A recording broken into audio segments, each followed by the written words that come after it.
નમસ્તે વિદ્યાર્થી મિત્રો, હું તમને આજે ધોરણ 10 પ્રકરણ 1 ભારતના વારસા વિશે ટૂંકમાં માહિતી આપીશ. જે પ્રકરણ સાર હોય છે, જેમાં મેઇન પોઈન્ટ હોય છે, જે બ્લેન્ક માટે અને ટૂંકા પ્રસંગ માટે બહુ જ અગત્યના છે, એ વિશે આપણે પહેલાં માહિતી લઈ લઈશું. ભારતની ઉત્તરે હિમાલય, દક્ષિણે હિન્દ મહાસાગર, પૂર્વે બંગાળનો ઉપસાગર અને પશ્ચિમે અરબ સાગર આવેલો છે. વિશ્વમાં વિસ્તારની દ્રષ્ટિએ ભારતનું સ્થાન 7મું છે અને વસ્તીની દ્રષ્ટિએ ગણીએ તો એનું બીજું સ્થાન છે. જો વિદ્યાર્થી મિત્રો, આ બ્લેન્કમાં પૂછાઈ શકે છે. તમે મારી સાથે ને સાથે ગાઈડ અથવા તો ચોપડી લઈને મારી સાથે આવી રીતે ટુ ધ પોઈન્ટ ચાલશો તો તમને તરત જ એ મગજમાં ઉતરી જશે અને તમારે બહુ મહેનત કરવાની પણ જરૂર નહીં પડે. જેથી કરીને તમે બુક લઈને સાથે બેસો, જેથી આપણે સરળતાથી સમાજ વિદ્યાને સમજી શકીએ. વારસો એટલે આપણા પૂર્વજો તરફથી મળેલી અમૂલ્ય ભેટ. વારસાના બે પ્રકાર છે, એક તો પ્રાકૃતિક વારસો અને બીજો સાંસ્કૃતિક વારસો. ભારતની પ્રાચીન સંસ્કૃતિ સિંધુ અને રાવી નદીના કિનારે વિકસેલી છે. સાંસ્કૃતિક વારસો એટલે માનવસર્જિત વારસો. નેગ્રીટો અથવા નિગ્રો, જેને હપ્સી પણ કહેવામાં આવે છે, તે આફ્રિકામાંથી બલુચિસ્તાન થઈને ભારતમાં આવ્યા હતા. શ્યામ વર્ણના 4 થી 5 ફૂટ ઊંચાઈ, માથે વાંકડિયા વાળ, આ બધું એમનું વર્ણન છે કે ભાઈ આ રીતના નેગ્રીટો હતા. બરાબર, એમનું જે કહીએ ને એમની શરીરની રચના આ રીતની હતી.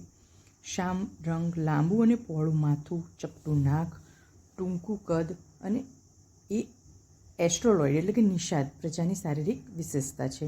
કુલ અને મુંડા જાતિ અસમની ખાસી પ્રજા, નિકોબાર અને બ્રહ્મદેશ, આની અંદર તમને નિષાદ જાતિની પ્રજાઓ મળતું વિશેષતાઓ જોવા મળશે.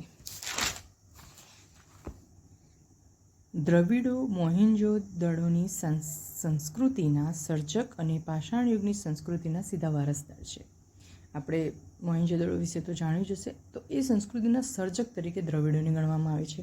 અને આ જાતિ માતૃપ્રધાન હતી. તે માતાને વધારે પ્રધાનતા આપતી હતી, વિશેષ મહત્ત્વ આપતી હતી.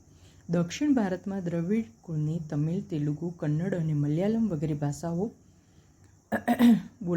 બોલતા લોકો વસે છે.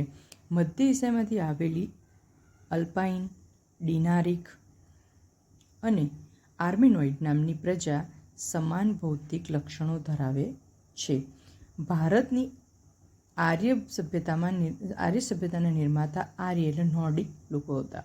ભારતની આર્ય સભ્યતાના નિર્માતાઓ કોણ હતા? આર્યને શું કહેવામાં આવે છે? નોર્ડિક. આ પણ બ્લેન્કમાં પૂછાઈ શકે છે કે આર્ય પ્રજાને બીજી કઈ રીતે પણ સમજવામાં એટલે કે ઓળખવામાં આવે છે? તો નોર્ડિક તરીકે. પ્રાચીન સમયમાં આર્ય વસ્તી વાયવ્ય ભારતમાં સપ્તસિંધુના પ્રદેશમાં વસતી હતી. આર્ય પ્રજા ક્યાં વસતી હતી? વાયવ્ય ભારતમાં સપ્તસિંધુ પ્રદેશમાં. અન્ય સમકાલીન પ્રજા કરતાં વધુ વિકસિત હતા. આર્ય લોકો છે ને, બીજી બધી ધારો કે દ્રવિડો છે, નિષાદ, આ બધી જે પ્રજા જાતિ હતી એના કરતાં આર્યો વધારે વિકસિત હતા. એ કારણ કે નદી કિનારે વસ્યા હતા. તે પ્રકૃતિ પ્રેમી હતા. પ્રકૃતિના તત્વોની સ્તુતિઓ એટલે વૈદિક ઋચાઓ, મંત્રોની પણ રચના આર્ય લોકોએ કરી હતી. વિદ્યાર્થી મિત્રો, મેં તમને ટૂંકમાં સમજૂતી આપી.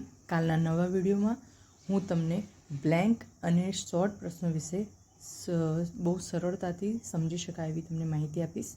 આટલું સમજી થોડું ટુ ધ પોઈન્ટ લખશો તો તમને એક્ઝામમાં બહુ સરળતાથી સારા માર્ક્સ લાવી શકશો. નમસ્તે, થેન્ક યુ.